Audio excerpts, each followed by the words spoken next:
টুপি খুলতে চাই না, লজ্জা।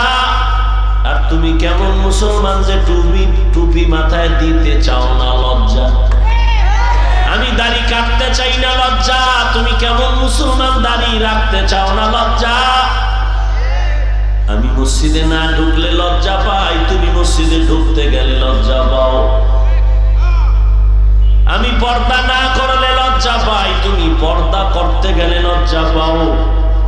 ওরে আমিও তো তোমার মতো একটা মানুষ, আমি তো তোমার মতো রাত কাটাই, দিন কাটাই, 3 বেলা খাই। খোদা দয়াময় রব্বুল আলামিন,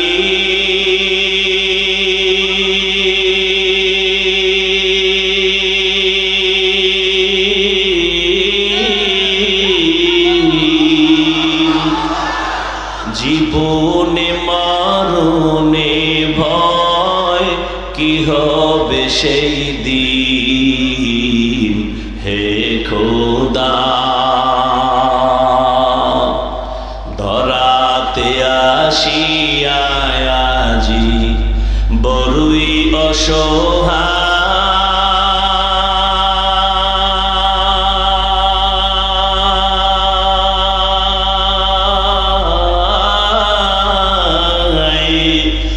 ইহকালের মায়া জালে অন্ধ যে সবাই।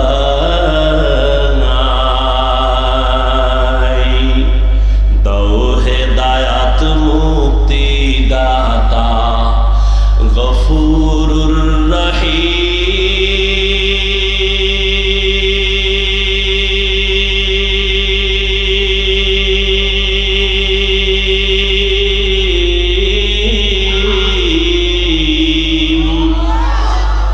জীবনে মরণে ভয় কি হবে সেই দিন, হে খোদা।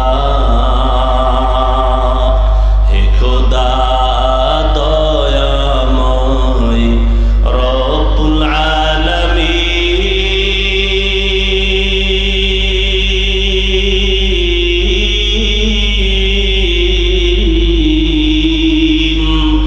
জীবনে মরণে ভয় কি হবে সেই দিন, হে খোদা।